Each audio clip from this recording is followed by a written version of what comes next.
और आपको सिंधी टोपी बहुत अच्छी लग रही है, आप भले अपना फोटो देख ले। दूसरी बात ये कि आपने पंजाब गए और पंजाब की हुकूमत का रवैया देखा। आप सुबह से सिंध में हैं, सिंध और सिंध के अवाम और सिंध की हुकूमत का रवैया भी मुस्लिम लीग नून जैसा है या बेहतर पाया आपने? सिंध में अभी तक तो मुझे शहीद बेनज़ीर भुट्टो साहिबा, शहीद जुल्फ़िकार अली भुट्टो साहब, उसकी हुकूमत नज़र आ रही है। लेकिन देखते हैं कि आगे ये जरदारी साहब की होती है या यही रहती है, तो आगे देखेंगे। और अल्हम्दुलिल्लाह अभी तक जो है हम मुतमईन हैं। अच्छा सोहेल साहब ये सोहेल साहब ये बताइएगा कि क्या हकीकत नहीं कि खैबर पख्तूनख्वा में तरक्की के दावे सिर्फ तकारीर तक महदूद हैं, जबकि आवाम भी अदम तहफ़्फ़ुज़ और गुर्बत का शिकार है?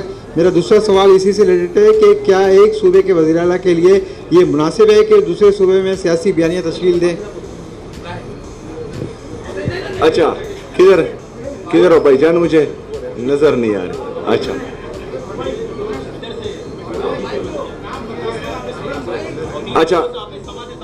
अच्छा समझ।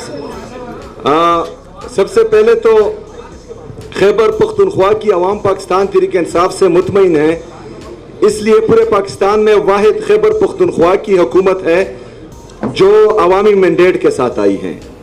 बाकी पूरे पाकिस्तान के जितने भी सूबे हैं और रीजन्स हैं और वफाकी हुकूमत है, वो जाली मैंडेट के साथ 17 सीटों के साथ हुकूमत में बैठी हैं।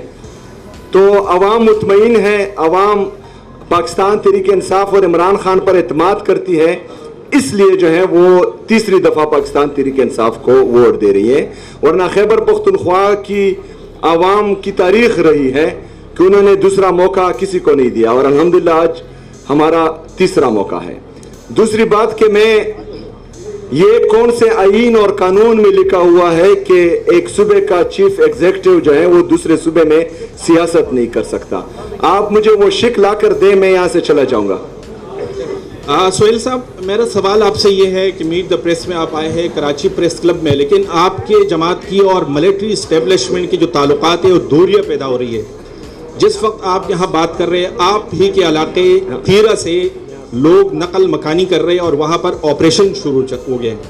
एक तरफ तो उनके साथ जो लोग इख्तिलाफ है कि ऑपरेशन ज़बरदस्ती हो रहे हैं, आप उसकी इजाज़त नहीं दे रहे, हर जगह उसका इजहार भी कर चुके, लेकिन आपकी नुमाइंदे भी उन लोगों के साथ आज नहीं है जो कर्फ्यू में वहाँ जो है वो फंसे हुए हैं, और दूसरे इलाकों में भी ये ऑपरेशन जो है मजीद तोसी दी जा रही है। तो न्याज अली मेरा नाम है और JNN TV से ताल्लुक़ है। अच्छा, JNN से। अच्छा, जिस तरह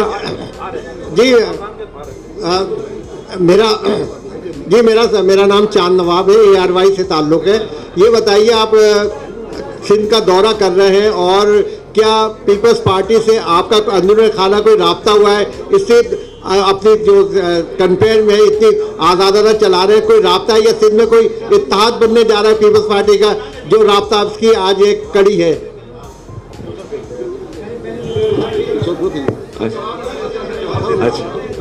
अच्छा, जो ऑपरेशन के हवाले से मेरा मौक़िफ़ था वो मैं बार बार दे चुका हूँ। जो हमने अमन जिरगा किया था सूबाई असम्बली में खैबर पख्तूनख्वा की, उसमें हमने तमाम सियासी और मजहबी जमातों को और हर मकतबा फ़िक्र के लोगों को वहाँ मदऊ किया था, और तमाम सियासी जमातें और मजहबी जमातें और हर मकतबा फ़िक्र के लोग वो 15 नुकाती एजेंडा पर जो है वो मुतफ़िक हो चुके थे और उनके साइन मौजूद हैं अभी भी। उसमें एक ये भी था कि मिलिट्री ऑपरेशंस जो हैं वो किसी मसले का हल नहीं है, और ये हमारे लीडर, हमारे कायद जनाब इमरान खान साहब का पहले दिन से यही मौक़िफ़ रहा है, और इसमें जो है अब तमाम सियासी और मजहबी जमातें भी इस मौक़िफ़ पर हमारा साथ दे रही हैं। तो उसके बावजूद अगर मिलिट्री ऑपरेशन होता है तो फिर जो है ये कुली बदमाशी होती है, ये जो है आपको फिर मशवरों में शामिल नहीं करते। अच्छा, उसका भी देता हूँ। वैसे आज आपके सामने कोई नहीं आया, और ना पहले जो है आप सवाल पूरा नहीं कर पाते थे। अच्छा, बिल्कुल मेरे साथ रब्ता हुआ था वज़ीर आला सिंध का, और उन्होंने हर किस्म की सपोर्ट की यकीन दहानी भी कराई थी और दावत भी दी थी। मैंने उनका शुक्रिया भी अदा किया था और साथ में ये भी कहा था कि इंशाल्लाह मैं खैबर पख्तूनख्वा की जो हमारी यहाँ कम्युनिटी है उनसे मिलूँगा और उनके जो मसले मसाइल होंगे तो इंशाल्लाह वो मैं फिर आपके सामने रखूँगा। मेरा नाम कामरान रजी है, जियो न्यूज़ से मेरा ताल्लुक़ है। आप ये बताइएगा कि हुकूमत की जानिब से बार बार ये कहा जा रहा है कि हुकूमत चाहती है कि पीटीआई से डायलॉग करे, तो बहैसियत chief executive of the Khyber Pakhtunkhwa क्या आप इस सिलसिले में कोई किरदार अदा कर सकते हैं? आपसे कोई रब्ता किया गया? जैसा कि आपसे पहले जो चीफ मिनिस्टर थे उनके बारे में ये कहा जाता था कि उनके जो बैकडोर उनके राब्ते हैं वो बहाल है और वो कई मौके पर ऐसा देखने में भी आया, तो आप क्या आपसे कोई ऐसा रब्ता किया गया? और पीटीआई का क्या मौक़िफ़ है जो हुकूमत जिस तरह कह रही है कि पीटीआई को चाहिए कि वो डायलॉग करे? अच्छा, सबसे पहली बात तो यह है कि डायलॉग्स होने चाहिए, लेकिन डायलॉग्स में आप देखते हैं कि सामने वाला बाइख्तियार कितना है और डायलॉग्स जो हैं हमेशा वो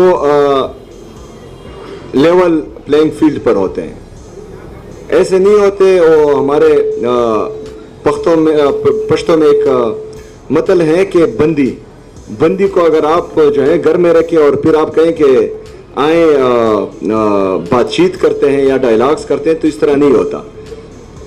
जो पाकिस्तान तहरीक इंसाफ के साथ चलता आ रहा है और चल रहा है, और जिस तरह जो है कल तहरीक तहफ़्फ़ुज़ आईन पाकिस्तान की के काफिले के साथ पंजाब में हुआ, उनके गाड़ियों की शीशे तोड़े गए, महमूद चकज़ई साहब के बेटे पर हाथ डाला गया, अलामा राजा नासर साहब के साहबजादे पर हाथ डाला गया, तो इसमें अगर आपको कोई दावत देता है डायलॉग्स की तो फिर उनकी नीयत का पता चलता है कि उनकी नीयत क्या है। दूसरा ये है कि मेरा किसी से कोई राब्ता नहीं है। मुझे मेरे लीडर मेरे कायद जनाब इमरान खान साहब ने कहा है कि मैं स्ट्रीट मूवमेंट की तैयारी करूं, मैं उसकी तैयारी कर रहा हूं और इस तैयारी को हम पीक पर लेकर जाएंगे इंशाअल्लाह ताला। मुज़ाकरात और मुज़ाहमत का मैंडेट जो है उन्होंने राजा नासर साहब और महमूद चकज़ई साहब को दिया है, तो वो जिस तरह फैसला करेंगे इंशाअल्लाह ताला हम उस पर मनोन अमल करेंगे। फिलहाल तो 8 फरवरी की तैयारी हो रही है।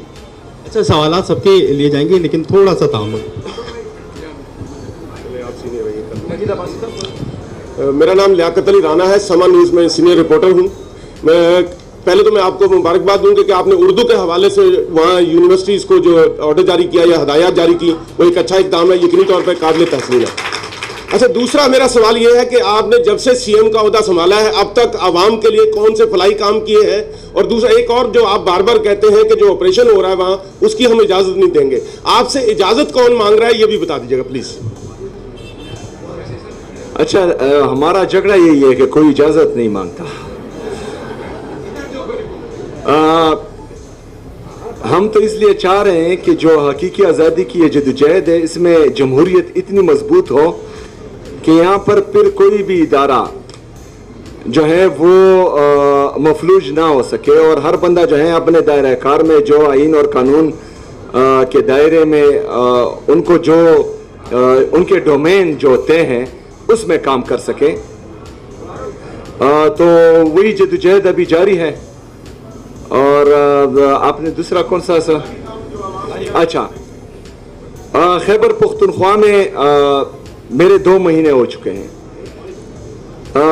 मैं ये भी चाहता हूँ कि सूबा सिंध जिस तरह पाकिस्तान तहरीक इंसाफ और खैबर पख्तूनख्वा की हुकूमत सूबा सिंध के पानी के मामले पर उनका साथ दिया था, तो मैं चाहता हूँ कि हमारे कबायली अजला 2018 में खैबर पख्तूनख्वा में मर्ज हुए थे एडमिनिस्ट्रेटिवली, इंतज़ामी तौर पर, लेकिन फाइनेंशियली तौर पर उनको अभी तक मर्ज नहीं किया गया। NFC में जो हमारा शेयर बनता है 60 लाख की आबादी की तनासुब से, वहाँ की गुर्बत की तनासुब से, वहाँ के जो इन्वर्स डेंसिटी पॉपुलेशन है उसके हवाले से जो तमाम NFC के इंडिकेटर्स हैं, तो उसमें हमारा बहुत बड़ा हिस्सा भी बनता है।